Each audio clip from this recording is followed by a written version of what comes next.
Yo, what's good, everybody? It's MegaKornbread here, man, and this is my first NBA 2K23 video of the year. Let's get straight into the facts, man. If y'all need a popper center that's pretty versatile in all categories, that can pass, got a little bit of inside finishing, got a great three, tremendous defense, and great physicals to boot behind it, man, you just want to go ahead and pause the video, copy this build, take some pointers. This build gets sharp takeover, perimeter lock takeover, interior lock, and glass cleaning takeover, man. This is a very versatile build. As you can see in the beginning of the video, he was 6'10", 236 pounds. I believe he had like a 6'7" wingspan. Like I said, if y'all want to go back and pause the video and write everything down, man, I really do think this center is going to take you places this year. And as you can see, it's a two-way stretch glass cleaner, man. I didn't really think I was going to get that name, considering the fact that the defense and the interior finishing, in my opinion, is actually pretty decent for a center that has such a high three and 99 rebounding with 99 block. And as you guys can see here, I'm just going through how I would choose my badge points and which badges I would choose to make core. Y'all really make sure that y'all core y'all's tier 3 badge or whatever the highest, most expensive badge that y'all can get this year. In a few minutes it's going to pop up on the screen, but one of the most crucial things to consider when you're building your build is to remember that you have to complete something called the Welcome to the League quest in my career. You're going to see the pictures pop up in a few minutes. Just pause the video, they're going to go pretty fast, but there's a quest. As soon as you start the game, it's a main quest called Welcome to the League. It's just like completing the college quest line from NBA 2K22. As soon as you're done with it, it's going to take you a little bit of time. You're going to be able to add +4 badge attributes to whichever category that you want.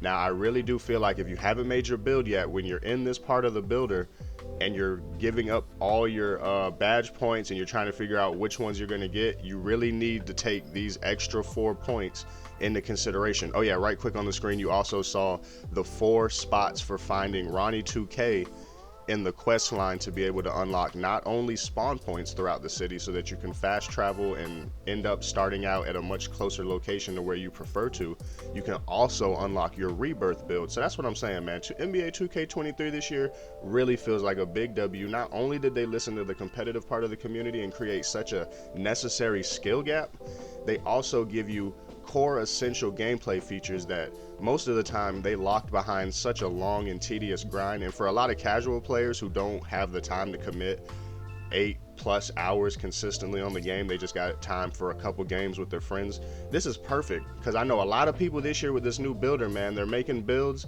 just to go ahead and get out there and get in the park, and they're finding out that a lot of their builds are coming up short in certain areas. I promise y'all, I didn't even get to play NBA 2K23 for the first day because I literally spent the first maybe 2 or 3 days just making sure I ironed out every little attribute in my player builder to make sure that this build is going to take me wherever I need to go, whether it be the 2s, the 3s, the rec, the cages, the theater, wherever you want to play, man. I don't think this center is going to have any issues once he's once he's badged out, once he's maxed out, once he's good to go, once he's got his gym rat and all that, man. And I also got some gameplay for y'all to show y'all, some of his work out here in the fields, man, out here on the courts, man. Now, he isn't maxed out yet. I went ahead and threw my VC on just to get him to 85. I hopped out with one of my friends just to see how the latency was, seeing how the servers are. So we hopped into the 2v2 theater,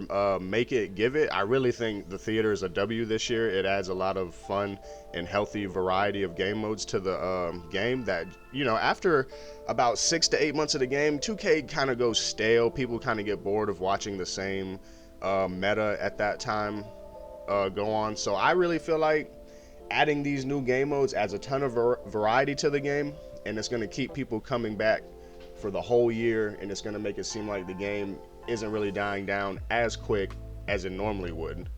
Now, next thing I want to talk to you guys about is the gameplay mechanic. As you can see right here, I'm literally first game online. I have to change my camera screen and everything. I'm over here trying to figure out which button to push. It's literally been a whole year since I had to even change my camera on the park, so A little embarrassing, but y'all will see. As soon as I get my camera right, my homeboy cuts down, they leave your boy open, and bang, man, I'm green bean, man, right off the rip. My name literally says two-way stretch glass cleaner. I don't even know why they bothered to leave me at the 3, but I will say shooting is much harder this year in NBA 2K23 Next Gen.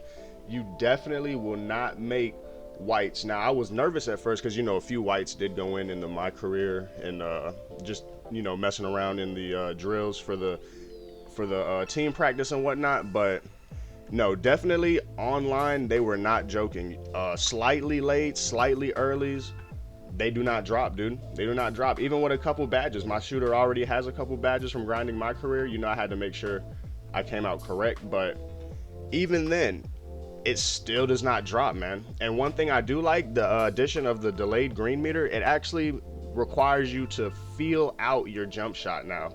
In previous 2Ks, the meter popped up so quick after, it was almost like there was no guessing if you made your shot. You know, there was such an instant gratification, Now, you have to sit there and wait. Everybody's got to wait. There's no more cherry picking on defense. And it kind of, I feel like, forces you to become more immersed in your shot. Now, when I'm shooting the ball, I can kind of feel when it's a slightly late or a slightly early when it's not going to drop. And I can pretty much guarantee when it's going to fall now. So I don't know if they're going to plan on touching the shooting. Like I said, I definitely do see that there's a skill gap and slightlies don't fall. I just hope that 2K doesn't do the same thing they do every year and just patch the shooting because the majority of the casuals complain that it's too hard. I promise y'all, if you take the time this year, in other 2Ks, you could have spent hours, days in the builder, and you still probably could have messed your build up pretty bad, man. I'm telling you, if you take some time in this My Player Builder and you go through every little attribute, you play with everything, you put this down a few ticks, you put this up, because as you noticed, if you're building your player, when you select one attribute, it's going to pull multiple attributes up. You're not going to even be able to just pull up one this year. So when it pulls multiple attributes up, you may realize that you could actually put them down a few ticks before it actually requires you to adjust something else. So if you just go in the builder, man, you just grind, you just find out every little thing that you can get out of your player is gonna reward you. Same thing with this jump shot creator. I love how they added the different abilities to the jump shot creator, how you have 4 different grades that you need to affect when you're building your jump shot. I really do feel like that adds to the skill gap element, and it forces players to use jump shots and bases that they never thought they would have used before.